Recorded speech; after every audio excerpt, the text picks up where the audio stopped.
Programang ito ay rated SPG. Striktong patnubay at gabay ng magulang ang kailangan. Maaaring may masiselang tema, lengguwahe, karahasan, sexual, horror o droga na hindi angkop sa mga bata. Hindi na nga nakatiis pa itong si Zoe ay agad niyang tinawagan ang kanyang ina na hindi na daw niya ito kukonsintihin at magsasalita na nga daw ito at isusumbong na siya dito kay RJ na siya ang nagpadukot dito kay Lolo Pepe. Kaya naman sa pakikipag-usap dito ni Zoe ay sakto naman na nandoon si Nurse Karen at Nurse Ivan at narinig din dito ni Joy ang kausap niya itong si Moira. At ngayon ay nakumpirma nga nila na may kinalaman nga itong si Zoe dahil kinukonsinti niya ang kanyang ina at kinakampihan niya ito. Kaya naman, agad na sinabi dito ni Zoe kay Moira na kung ano man ang mangyari dito kay Lolo Pepe ay siya na mismo ang magsusumbong sa mga pulis. Natakot naman itong si Moira at nagalit nga ito kay Zoe na dapat ay hindi na lamang daw siya nito tinulungan kung isusupulong lamang daw siya dito kay Robert. Samantalang, hindi mapakali itong si Annalyn at muli siyang tumawag dito kay Lynette at agad naman na sinabi dito ni Annalyn na hindi lang si Moira ang nag-iisa na gumawa doon sa sangkot sa pagkawala dito ni Lolo Pepe. May kasama nga daw itong si Moira at walang iba kundi itong si Zoe. Sinabi naman dito ni Lynette na baka nagkakamali lamang sila ng pagbibintang.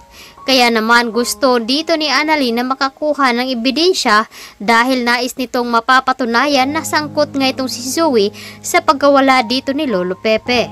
Samantalang, sa makikita namang bodega dito sa kinaroroonan ni Lolo Pepe ay ikakagulat naman dito nila Giselle at ni RJ dahil parating na nga ang mga pulis at agad naman pumunta sila sa likod ng bahay upang maghukay nga doon.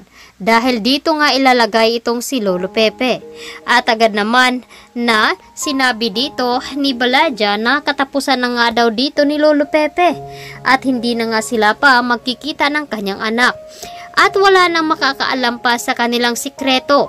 Ang hindi alam dito ni Moira na unti-unti na ngang nakakahalata itong si Annalyn at Lynette. Samantalang, habang kinakausap nga itong si Zoe ni Doc Carlos, sinabi niya dito na kakampi niya daw dahil siya ang ama nito. Pinapaamin dito ni Carlos itong si Zoe.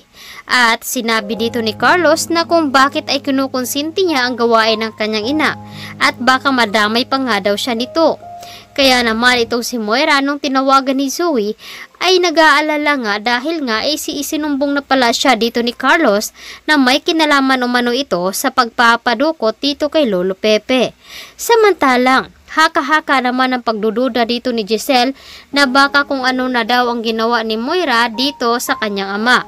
Sinabi naman dito ni RJ na buhay naman ang kanilang ama at huwag masyadong mag-isip. Mahuhuli nga ba ng mga pulis itong si Baladja at si Moira na ngayon ay nagbabalak na nga tumatakas itong si Moira upang wala nang makakakita pa sa kanya. Huli na kaya pag dumating na doon ng mga pulis? Samantalang, muli na naman nag-usap itong si Annalyn at si Doc Lendon. At agad niyang sinabi dito na hindi siya mapakali na nawawala dito ang kanyang Lolo Pepe. Dahil ang huli daw nakita dito sa driver niya ay si Zoe. Kaya naman agad na lumapit itong si Carlos at agad nagsalita dito kay Annalyn na kung bakit ay pinagbibintangan daw nito itong si Zoe. Nagtataka naman itong si Annalyn kung bakit ganun na lamang ka-concern itong si Doc Carlos sa kay Zoe dahil nga mag-ama silang dalawa. Kaya ito ang dapat nating aabangan ngayong hapon dito lamang sa Abot Kamay na Pangarap.